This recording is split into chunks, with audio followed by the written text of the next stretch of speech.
मैं आपको लोगों को बता रहा था कि एग्जाम में जो क्वेश्चंस आ रहे हैं, न्यूमेरिकल क्वेश्चंस आ रहे हैं, न्यूमेरिकल को समझ 2 ही चैप्टर से आता है, एक इलेक्ट्रिसिटी वाले चैप्टर से, एक लाइट वाले चैप्टर से। लाइट में दोनों चैप्टर से न्यूमेरिकल आता है, रिफ्लेक्शन और रिफ्रैक्शन दोनों से आता है। हाँ, आपका सोर्स ऑफ एनर्जी को भी हटा दिया गया है सिलेबस से। हटाया गया सिलेबस का मतलब ये है कि आपको एग्जाम में वो नहीं पूछा जाएगा। ठीक है, कंटेंट हम लोगों ने देख लिया था क्लास 10 का, ये देख लिया हम लोगों ने चैप्टर, और इसमें जो पढ़ना है वो हम लोगों ने देख लिया। ठीक है, इमेज फॉर्मेशन आपको रे डायग्राम पर प्रैक्टिस करना चाहिए। रे डायग्राम एकदम कंप्लीट होना चाहिए, क्योंकि एक क्वेश्चन रे डायग्राम से आता ही आता है। मिरर फॉर्मूला से भी आपका एक क्वेश्चन आता ही आता है।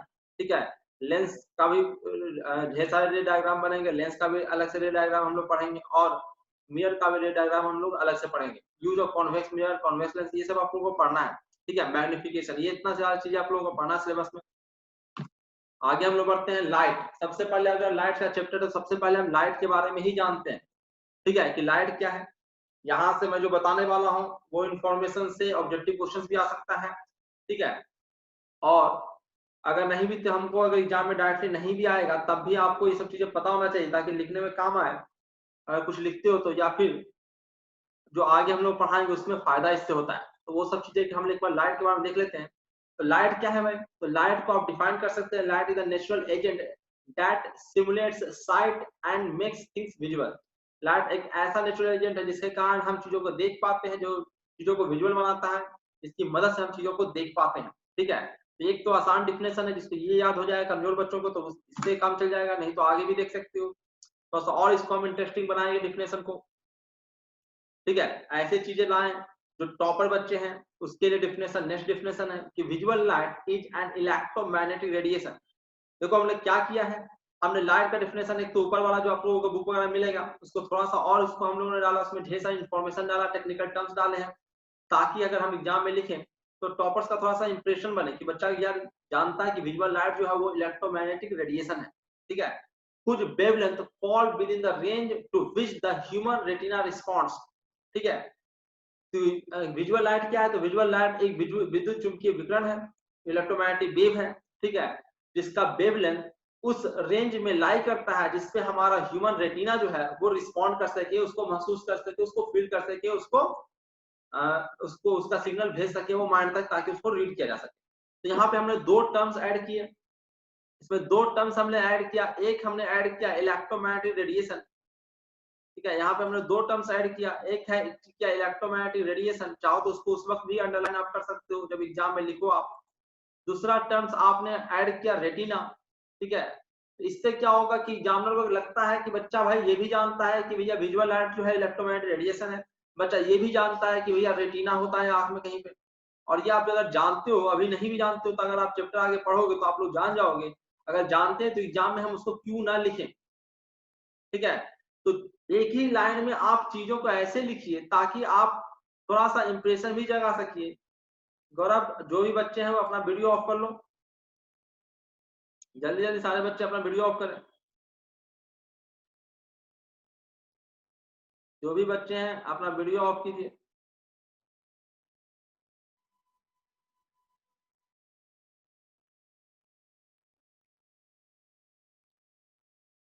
तो ये है आपका, हमने दो प्रकार का डिफिनेशन बनाया है, एक टॉपर्स के लिए। ठीक है, जो कहते हैं कि ऐसा आसान आप डिफिनेशन नहीं बनाते, उसके लिए आसान डिफिनेशन ये है। लाइट क्या है? तो लाइट ऐसा चीज है जिसकी सहायता से हम चीजों को देख सकते हैं। खत्म हो गया डिफिनेशन। दूसरा क्या है, अगर टॉपर्स बच्चे हैं तो थोड़ा सा वो अच्छे से लिखेंगे कि जो विजुअल लाइट है वो इलेक्ट्रोमैग्नेटिक रेडिएशन होता है, जिसका वेवलेंथ इस रेंज में लाई करता है जिससे हमारा ह्यूमन रेटिना रिस्पॉन्ड कर सके। ठीक है, नेक्स्ट है आपका लाइट जो होता है उसका, देखो इस ऑब्जेक्टिव क्वेश्चन के लिए कि लाइट जो होता है उसका जो वेवलेंथ होता है वो 390 नैनोमीटर से 740 नैनोमीटर के बीच में फॉल करता है, लाई करता है। ठीक है, अब हो सकता है आपके बुक में इसके आसपास कुछ होगा, 390 को 400 लिखे होगा, 740 को 750 लिखे होगा। तो अलग अलग बुक में इसका कोई फिक्स रेंज नहीं है। तो इसमें लड़ाई झगड़ा मत करना कि सर आप गलत पढ़ा रहे हो, जो आपके बुक में लिखा हुआ वो आप रख लीजिए, कोई फर्क नहीं पड़ता। एनसीईआरटी कुछ और लिखे हुए है, आपका चांदी वाला किताब कुछ और लिखे हुए है, एनसीईआरटी ने 12th में कुछ और डेटा दिया है।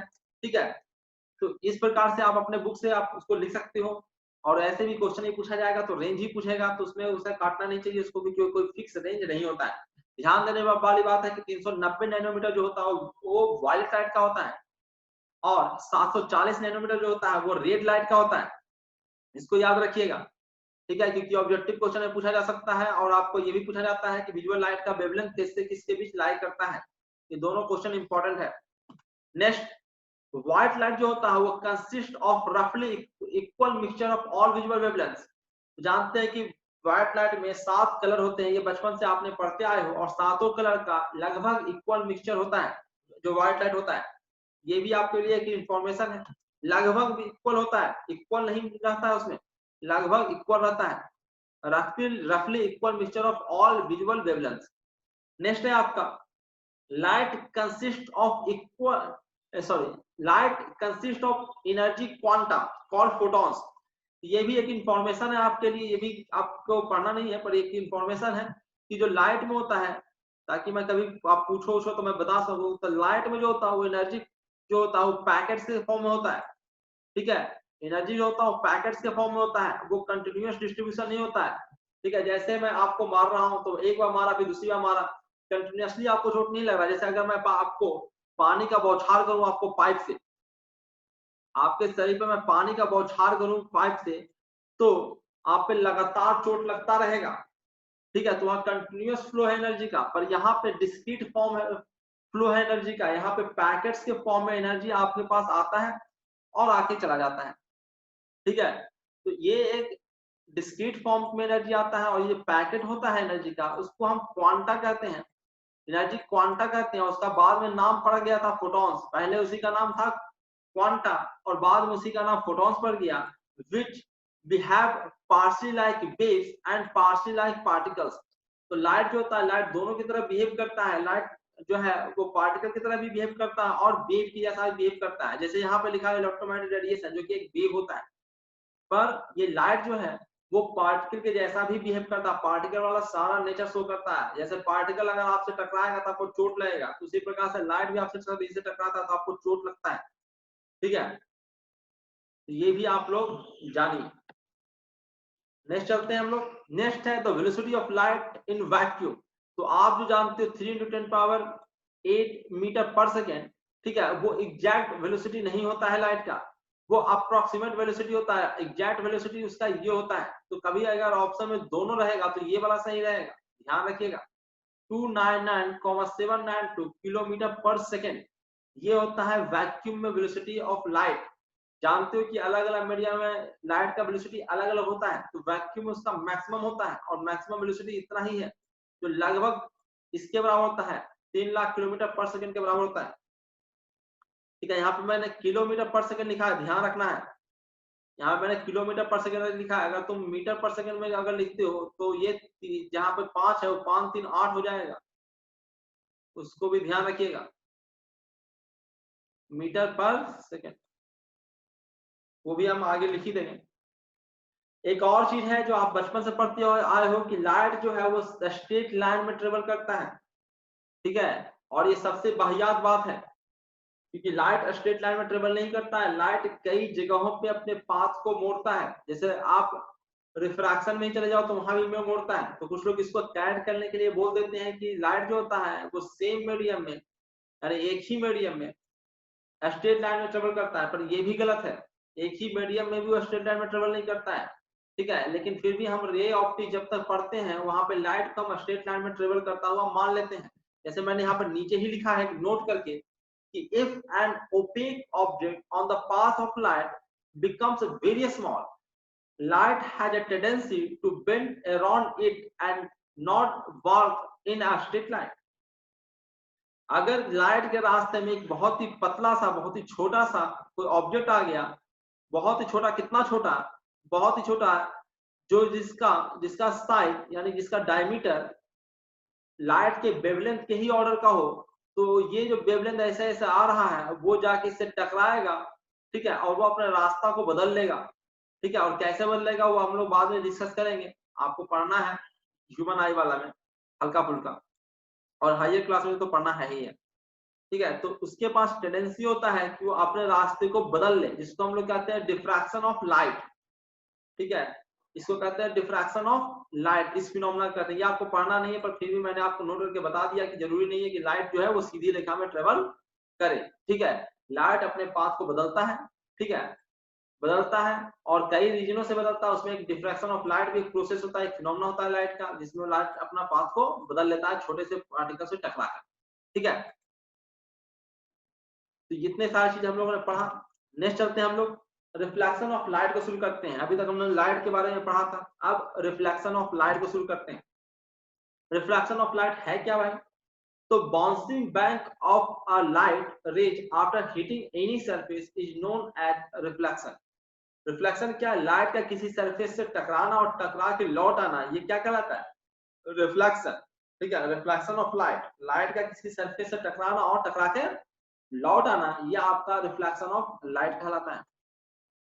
जैसे यहाँ है, अब हम लोग को पढ़ना है law of reflection of light. उससे पहले हम देखते हैं कि देखो यहाँ पे जो है लाइट आया, टकराया और टकरा के क्या हुआ? लौट गया। आके टकरा के लौट जाना, यही आपका रिफ्लेक्शन ऑफ लाइट है। आप लोगों को लाइट में कुछ विशेष नहीं पढ़ना, सिर्फ डेफिनेशन ही पढ़ना है। आप लोगों को विशेष 12th में पढ़ना है लाइट के बारे में।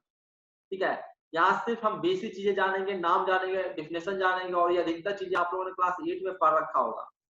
ठीक है, जैसे जो ये आपका मिरर है या कोई भी प्लेन सरफेस, कोई भी स्मूथ प्लेन सरफेस है, ठीक है, पॉलिश, बिल्कुल चिकना, एकदम चिकना पॉलिश सरफेस है ये।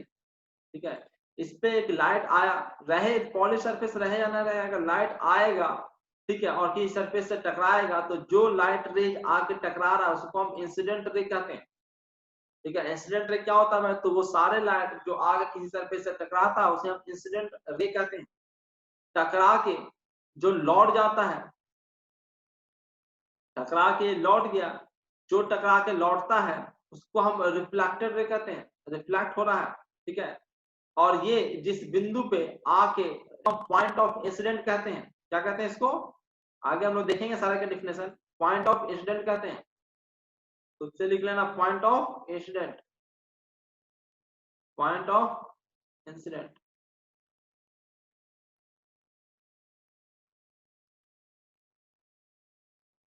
पॉइंट ऑफ इंसिडेंट कहते हैं जिस पॉइंट पे आके टकराता है। पॉइंट ऑफ इंसिडेंट पे हम एक नॉर्मल डालते हैं। नॉर्मल क्या होता है? तो अधिकतर लोगों को तो नॉर्मल नहीं पता होता है। नॉर्मल के बारे में आप जो जानते हो कि भैया हम परपेंडिकुलर खींच देंगे वो नॉर्मल हो जाएगा, तो आपको एक स्फेरिकल मिरर भी पढ़ना है। अब क्या पढ़ना है? Spherical mirror. स्फेरिकल मिरर में कैसे परपेंडिकुलर खींचोगे? लो, इसमें भी नॉर्मल होगा ना, कैसे खींचोगे? तो ये भी जानना है आप लोगों को। लॉ ऑफ रिफ्लेक्शन तो सबको पड़ जाता है, पर ये सब चीजें उसको पता ही नहीं रहता है कि नॉर्मल क्या होता है। तो नॉर्मल का ये डिफिनेशन नहीं है परपेंडिकुलर खींचना। नॉर्मल क्या में देखो, ये भी आपको कहीं नहीं मिलेगा आपको पढ़ने के लिए, क्योंकि नॉर्मल का डिफिनेशन पढ़ना है क्लास 11 के मैथ में। और जो टीचर जो भी आपको पढ़ा रहे हैं उसने अगर 11th में मैथ नहीं लिया होगा, मैथ लेके नहीं पढ़े होंगे, कि अधिकतर हिस्सा में या फिर कहीं भी टीचरों का तो यही हाल है, वो कोई और सब्जेक्ट लेके पढ़े हुए रहते हैं और कोई और सब्जेक्ट पढ़ा रहे होते हैं, तो उनको बेसिक चीजों का नॉलेज नहीं होता है। तो उनको नॉर्मल पता ही नहीं होता है कि नॉर्मल मतलब होता है क्या है। नॉर्मल का सीधे सीधे डिफिनेशन आपके मैथ एग्जाम में दे रखा है। क्या नॉर्मल क्या होता है? नॉर्मल का डिफिनेशन जाइए, किसी भी सरफेस यदि आपको नॉर्मल खींचना है, अगर मान लेते हैं इस सरफेस पर नॉर्मल खींचना है, मान लेते हैं इस सरफेस के इस पॉइंट पे हमको नॉर्मल चाहिए, तो सबसे पहले उस पॉइंट पे आपको टैंजेंट डालना होता है। उस पॉइंट पे हमने क्या डाल दिया? टैंजेंट डाल दिया, और उस टैंजेंट पे आप जो परपेंडिकुलर लाइन खींचते हो वो उस पॉइंट पे नॉर्मल होता है। ठीक है, आप सर्किल के प्रॉपर्टीज आप जानते होगे, सर्किल के प्रॉपर्टीज जानते होगे, पढ़ा होगा, ये पढ़ना आपको 10th में, पता नहीं मैथ में पढ़ाया गया है कि नहीं पढ़ाया गया। तो ये क्या है? कौन लोग आना जाना अभी तक चल ही रहा है। ये जो है आपका, अगर आप एक टेंजेंट डालते हो और टेंजेंट पे अगर कोई परपेंडिकुलर लाइन डालते हो, तो जानते हो आप कि वो परपेंडिकुलर लाइन क्या होता है? ऑटोमेटिकली इस पे नॉर्मल होता है। या फिर आप किसी टेंजेंट के जिस बिंदु पर वो टेंजेंट है, उस बिंदु पर अगर आप नॉर्मल डालते हो, तो उस नंबर उस लाइन उस पॉइंट पे आप अगर परपेंडिकुलर डालते हो तो ऑटोमेटिकली वो सेंटर से पास करेगा, ये आप जानते होगे सर्किल में। या फिर सेंटर से उस लाइन को मिला दोगे तो अपने आप वो टेंजेंट पर परपेंडिकुलर होता है, ऐसा आपने प्रॉपर्टी पढ़ा होगा। तो यही सी प्रॉपर्टी का हम इस्तेमाल करते हैं। और जब भी हमको नॉर्मल खींचना होता है किसी सर्किल में, क्योंकि आपको स्फेरिकल मिरर पढ़ना है, उसमें सारे स्फेरिकल सरफेस होगा, तो उसमें अगर हमें किसी सरफेस पे नॉर्मल खींचना होता है तो सीधे सीधे हम उसको क्या करते हैं? उस पॉइंट को हम सेंटर से मिला देते हैं। सेंटर से अगर मिला देते तो ऑटोमेटिकली उस पॉइंट पे क्या होता है? नॉर्मल हो जाता है। ये नॉर्मल का डेफिनेशन होता है, जो ना तो आपको कहीं बुक में मिलेगा, ना कोई टीचर बताएंगे, तो उनको ही पता है। तो ये है आपका नॉर्मल। उसके बाद आप दो एंगल है उसको भी जान लेते हैं। इंसिडेंट रे, नॉर्मल समझ में आ गया। पॉइंट और नॉर्मल ढेर सारा बन सकता है, ये भी नॉर्मल है, ये भी नॉर्मल है। तो पर हम किसी भी नॉर्मल की बात नहीं कर रहे हैं, हम किस नॉर्मल की बात कर रहे हैं जो पॉइंट ऑफ इंसिडेंट पे नॉर्मल हो। ठीक है, तो इंसिडेंट रे और normal at the point of incident, इसके बीच के एंगल को हम एंगल ऑफ इंसिडेंस कहते हैं। ठीक है, एंगल ऑफ इंसिडेंस क्या होता है? तो एंगल बिटवीन द इंसिडेंट रे and normal at the point of incidence, ये इन दोनों के बीच का एंगल क्या कहते हैं? Angle of incidence.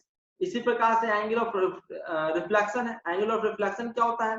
तो रिफ्लेक्टेड रे और the normal at the point of incident, इन दोनों के बीच के एंगल को हम एंगल ऑफ रिफ्लेक्शन कहते हैं।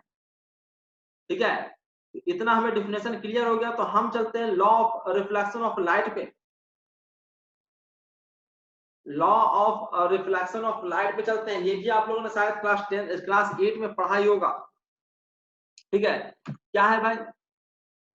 तो the angle of incidence is equal to the angle of reflection. Angle of incidence ये था और एंगल ऑफ रिफ्लेक्शन ये था, ये दोनों सदैव क्या होता है? बराबर होता है। तो पहला लॉ तो यही है, I equal to are.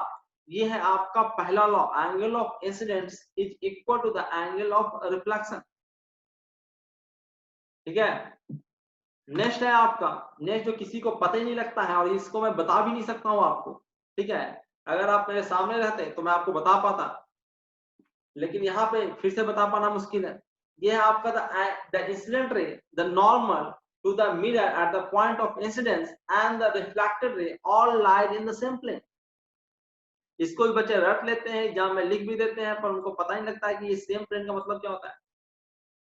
Same plane का मतलब होता है जैसे आपका जो फोन देख रहे हो वो एक प्लेन है।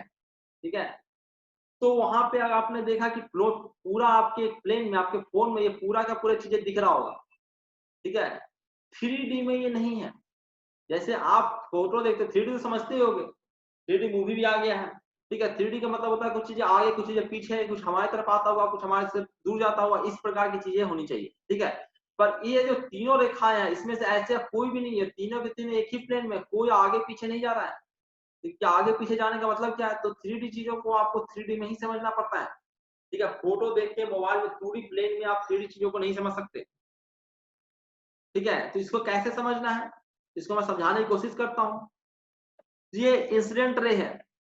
पहला तो कहा गया कि भैया एंगल ऑफ इंसिडेंस जो होता है एंगल ऑफ रिफ्लेक्शन के बराबर होता है, तो आई इक्वल टू आर तो होगा ही होगा। ठीक है, तो ये आपका एक आ गया। ठीक है, ये नॉर्मल हो गया, तो ये आई है। अब एक रिफ्लेक्टेड रे आपको बनाना है, और आपको पहला लॉ से पता है कि आई जो आएगा वो आर के बराबर आने वाला है। ठीक है, ये आई है और इसी के बराबर आर आने वाला है, ये आपसे कहा गया है। पर ऐसा आप आर एंगल बनाते हुए भी आप ये जो रे है रिफ्लेक्टेड रे वो किसी भी डायरेक्शन में बना सकते हो सकता है कि ये जो आर रे आपकी तरफ आ सकता था, आपकी तरफ मतलब फोन के बाहर भी आ सकता था वो आर एंगल पे। हो सकता था ये रिफ्लेक्टेड रे जो है वो आपके फोन के अंदर भी जा सकता था, लेकिन ये फोन के प्लेन में है। और यही कहता है सेकेंड लॉ कि डिवाइस आर ये रिफ्लेक्टेड है वो किसी डायरेक्शन में जा सकता था आर एंगल पे। ये आर एंगल पे ही आपकी तरफ भी आ सकता था, आर एंगल पे आपसे बाहर भी जा सकता था, किसी प्रकार से वो जा सकता था। पर वो क्या होगा, आपके फोन के प्लेन में ही रहेगा, क्योंकि लिखा हुआ है क्या है सेकंड लॉ। सेकंड लॉ कहता है इंसिडेंट रे है normal at the mirror at the point of incident, इस नॉर्मल की बात कर रहा है वो। And the reflected ray all rise in the same plane, वो आपके फोन के प्लेन में ही रहेगा तीनों के तीनों। अगर दो जिस प्लेन में है, दो को मिला के एक प्लेन बनता है, दो लाइन सदैव एक प्लेन में होती है। ठीक है, तो दो लाइन जो है वो सदैव एक प्लेन में होती है। अब थोड़ा सा 15 मिनट में डिस्कनेक्ट हो जाएगा, हम लोग फिर से इसको कनेक्ट करेंगे, फिर से मैं आप लोगों को आईडी वगैरह भेजूंगा, फिर से आपको कनेक्ट होना है। एक क्लास और चलेगा क्योंकि 30 मिनट का जनरली क्लास हो पाता है, तो 1 घंटा 45 मिनट, 1.5 घंटा का कम से कम क्लास चलेगा। किसी को पूछना अगर है, आप वीडियो सब लोग ऑफ कर लीजिए, और किसी को पूछना है तो वो चैट में आप लोग लिख सकते हैं। तो all line in the same plane ये हम लोगों ने देख लिया। ठीक है, उम्मीद करता हूँ इसको समझ में आ गया होगा। आपको नहीं भी समझ में आया होगा तो इस सब चीजों को नोट कर लीजिएगा। ठीक है, जिस चीजों को यहाँ पे समझने में, डायरेक्शन वगैरह समझने में यहाँ पे दिक्कत आ रही है, क्योंकि 2D में हम लोग 3D का डायरेक्शन नहीं बता सकते हैं। ठीक है, तो उसको आप नोट करके भी रख सकते हैं, ताकि हम लोग नेक्स्ट जब क्लास हो स्कूल में या फिर जब भी आप मेरे सामने आओ, तो मैं इन सब चीजों को जहाँ पे भी आपको कंफ्यूजन हो रहा है, जैसे मैग्नेटिक इफेक्ट में कंफ्यूजन हो रहा है या फिर इसमें कहीं पे कंफ्यूजन हो रहा है, तो उन सब चीजों को मैं फिर से इंपॉर्टेंट चीजों को कवर कर दूंगा। नेक्स्ट चलते हैं हम लोग। नेक्स्ट है आपका characteristics of image formed by plane mirror. ये भी आप लोगों को क्लास 8 में ही पढ़ना है, पर ऐसा नहीं है क्लास 8 में पढ़ना तो क्लास 10 में नहीं पूछा जा सकता है। ठीक है, तो ये चीज आपको पढ़ना तो एक प्रकार से रिवीजन है। इससे पहले भी आप लोगों ने जो लॉ ऑफ रिफ्लेक्शन पढ़ा, वो भी आप लोगों को आपको 8 क्लास में ही पढ़ना था। ठीक है, तो वहां आप लोगों को समझ में नहीं आया था, इसलिए मैंने यहाँ पे फिर से समझा दिया। और ये प्रॉपर्टी को आप याद कर लीजिएगा, the characteristics of image formed by plane mirror, क्योंकि ये आपके 10th के एनसीईआरटी बुक में भी हल्का फुल्का दे रखा है, रिवीजन के पर्पज से ही दिया है, पर दिया हुआ है, तो एग्जाम में आ सकता है। क्या है भाई? तो सबसे पहला जो है वो इमेज वर्चुअल एंड इरेक्ट बनेगा। इमेज जो बनेगा वो सीधा बनेगा, सीधा बनेगा और वर्चुअल बनेगा। ये है आपका प्लेन मिरर, और ये आप लोग जानते भी हो। ठीक है, ये हो आप, ये हो आप, ये आपका राइट पैर और ये आपका लेफ्ट पैर, ये आपका राइट हैंड और ये आपका लेफ्ट हैंड। यहाँ पे आपका शकल बनेगा, सेम लंबाई चौड़ाई का बनेगा। ठीक है, मेरे से बन नहीं पा रहा है, ये लेफ्ट, सॉरी ये राइट और ये लेफ्ट बनेगा, ये राइट और ये लेफ्ट बनेगा, इस प्रकार से बनेगा। तो आप देख रहे हो कि इसको हम, कई लोग मिस्टेक करते हैं, इसको आप लोग बोल देते हो कि उल्टा बन रहा है। ठीक है, उल्टा नहीं है, ये सीधा है। ठीक है, वर्चुअल बन रहा है क्योंकि आप मिरर के पीछे, ये भाई एक मिरर वही होता है जिसमें आप शकल घर में देखते हो। ठीक है, ये वही बना होता है, तो उसमें आप देख सकते हो। रियल इमेज का मतलब होता है वहां पे इमेज आपको दिखेगा, वहां पे आप उसको छू सकते हो, टच कर सकते हो, इस प्रकार का इमेज रहेगा। ठीक है, उसको स्क्रीन पे ले सकते हो, पर ऐसा नहीं होता है। आपको लगता है कि पीछे कुछ है, पर पीछे जाके मिरर के पीछे देखते हो तो कुछ नहीं रहता है। ठीक है, तो ये वर्चुअल इमेज है।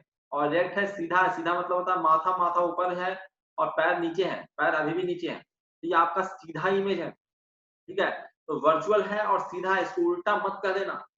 ठीक है, ये कई बार टीचर भी आप लोगों के मिस्टेक किए हैं इसको पढ़ाने में, इसको उल्टा बोल देते हैं, पर ये वर्चुअल होता है, पर इरेक्ट होता है, सीधा होता है।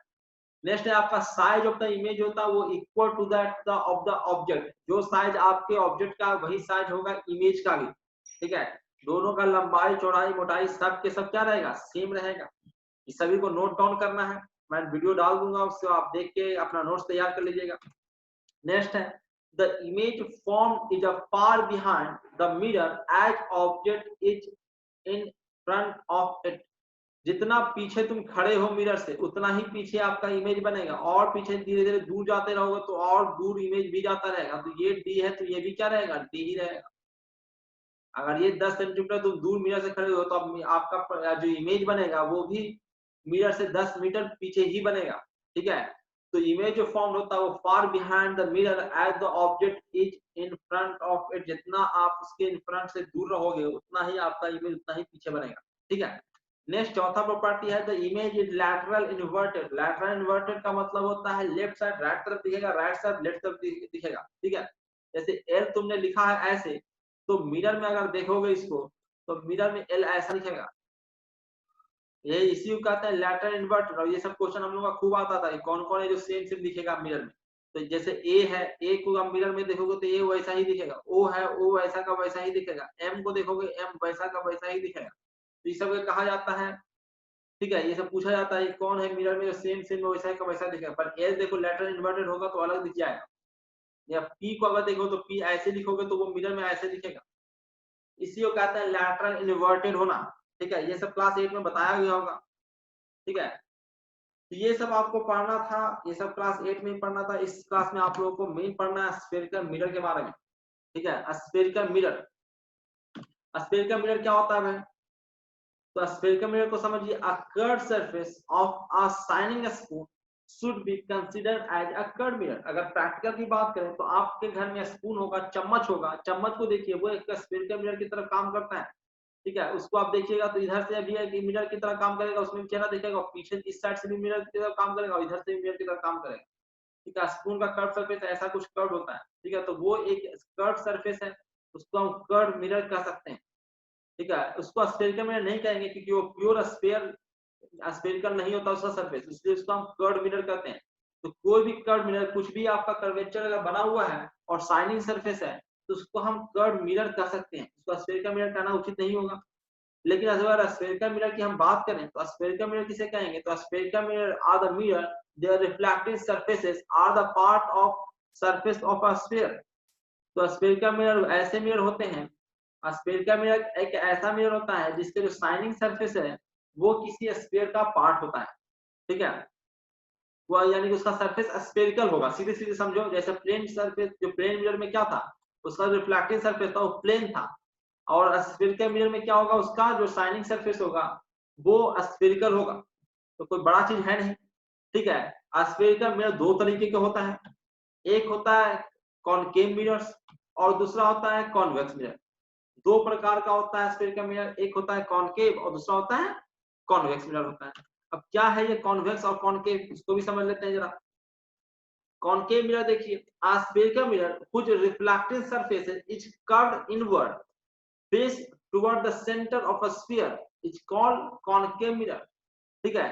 तो ऐसा स्फेरिकल मिरर, ठीक है, इसी का फोटो तो है ही होगा, देखिए यहाँ पे है कॉनकेव मिरर को देखिए।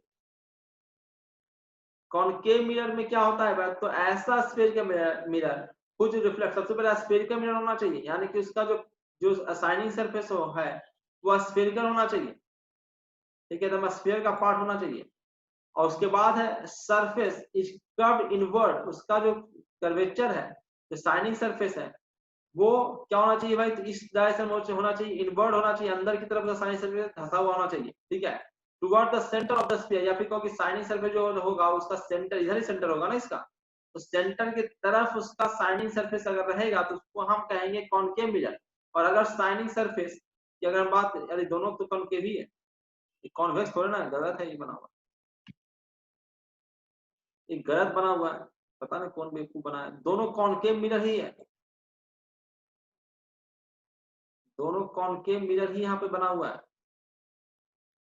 सिर्फ चेहरा बदल देने से कॉनकेव कॉन्वेक्स नहीं हो जाता, दोनों आपका कॉनकेव मिरर ही है। तो आप ध्यान से देखिए, दोनों का शाइनिंग सरफेस यही है, इसका भी शाइनिंग सरफेस इधर है, इसका भी शाइनिंग सरफेस इधर ही है, दोनों का देखो सेंटर की तरफ भी शाइनिंग सरफेस है कि नहीं, इसका भी शाइनिंग सरफेस इधर ही है। इसका पेंटिंग इधर इसने गलती से कर दिया, इधर पेंटिंग नहीं होना चाहिए, इधर पेंटिंग होना चाहिए, ये मैंने कहीं से कॉपी किया है, मैंने ध्यान नहीं दिया, डाउनलोड किया था फोटो को। चलो मैं आपको बना के दिखाता हूँ सबसे अच्छा। ये वीडियो ऑफ करो, समझ में आया। तो ये अगर ऐसे आप पेंटिंग कर दोगे तो ये आपका कॉन्वेक्स मिरर है। कॉन्वेक्स मिरर में देखो शाइनिंग सरफेस दूसरी तरफ है, ठीक है, सेंटर इसका इधर है और सेंटर की तरफ तुमने पॉलिश कर दिया है, इस सेंटर है इसका, तो सेंटर की तरफ पॉलिश वाला सरफेस है कि नहीं। और इसका जो उठा हुआ जो रिफ्लेक्टिव सरफेस है वो उठा हुआ है, इसमें जो रिफ्लेक्टिव सरफेस वो कैसा है, धसा हुआ है, इसमें रिफ्लेक्टिव सरफेस इधर है तो ये उठा हुआ है, ठीक है। ऐसे कर सकते हो। अगर इधर से भी बनाओगे, अगर तुम्हें कॉन्वेक्स बनाना है तो इधर पेंटिंग करोगे आप, इधर रखते हो उससे फर्क नहीं पड़ता, आप ऐसे रखो या ऐसे रखो, आपको पेंटिंग करना है। पेंटिंग अगर कॉन्वेक्स बनाना है तो पेंटिंग पीछे वाला कर दो, जो धसा हुआ सरफेस उसमें पेंटिंग कर दो तो कॉन्वेक्स बन जाएगा। कॉनकेव बनाना है तो भैया आप जो उठा हुआ सरफेस उधर पेंटिंग कर दो। ये पेंटिंग हमने कर रहा है ऐसे, इसको पेंटिंग करना कहते हैं, ठीक है, इसको हम सिल्वर का पेंटिंग करते हैं, ठीक है। तो ये आपका कॉनकेव है और ये आपका कॉन्वेक्स है। तो कॉन्वेक्स कॉनकेव उम्मीद करते हैं आपको समझ आ गया होगा, आप अपने बुक से भी पढ़ सकते हो, उससे भी